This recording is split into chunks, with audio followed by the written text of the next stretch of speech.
नमस्कार, आप देख रहे हैं लोकवाहिनी न्यूज और मैं हूं काजल आपके साथ। चलिए नजर डालते हैं आज की खबरों की ओर। सदर थाना क्षेत्र में 20 वर्षीय युवती ने एक युवक पर शादी का झांसा देकर शारीरिक शोषण करने का गंभीर आरोप लगाया है। पीड़िता की शिकायत मिलते ही पुलिस ने मामला दर्ज कर तुरंत कार्रवाई शुरू कर दी है। जांच में सामने आया है कि आरोपी लंबे समय से युवती को भ्रमित कर संबंध बना रहा था। पुलिस अब आरोपी की गतिविधियों की बारीकी से जांच कर रही है। घटना की जांच जारी है और पुलिस आरोपी की पहचान तथा संबंधित साक्ष्य जुटाने में लगी हुई है। सदर पोलीस स्टेशनमध्ये काल एका मुलीने 20 वर्षीय तरुणीने तक्रार दिली होती की ती राहते त्या परिसरामध्ये एक मुलगा तिला भेटला होता आणि त्या मुलासोबत तिच्या सुरुवातीला ओळख झाल्यानंतर मैत्रीमध्ये रूपांतर झालं होतं। मुलगी कॉलेजला असल्याने अधूनमधून तो मुलगा तिच्याकडे कॉलेजलाही जात होता। मैत्रीचं रूपांतर नंतर प्रेमात झालं। मुलाने एक दिवशी मुलीला स्वतःच्या घरी बैराजू टावण्या परिसरात बोलावून घेतलं होतं।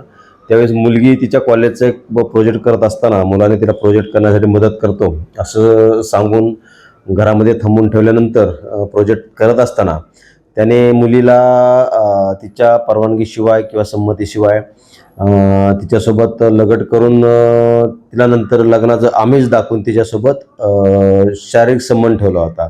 त्यानंतर काही दिवस मुलीने तिच्यासोबत लग्न करणार आहे असं आमिष दाखवल्याने शारीरिक संबंध त्यांच्यासोबत झाले होते। परंतु ज्यावेळेस लग्न करण्यासाठी मुलीने त्याला विचारणा केली असता मुलाने तिच्यासोबत लग्न करण्यासाठी स्पष्टपणे नकार दिला। त्यामुळे मुलीने त्याच्या विरुद्ध तिला लग्नाचा आमिष दाखवून तिच्यासोबत शारीरिक संबंध केला आणि तिचा बलात्कार केला अशा स्वरूपाची तक्रार दाखल केल्याने त्याप्रमाणे गुन्हा दाखल करण्यात आला।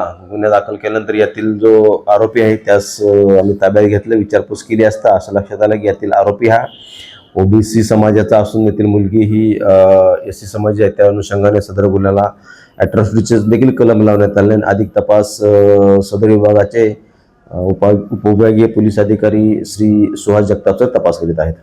लोकवाहिनी मीडिया के लिए विशाल बांबड़वार की रिपोर्ट।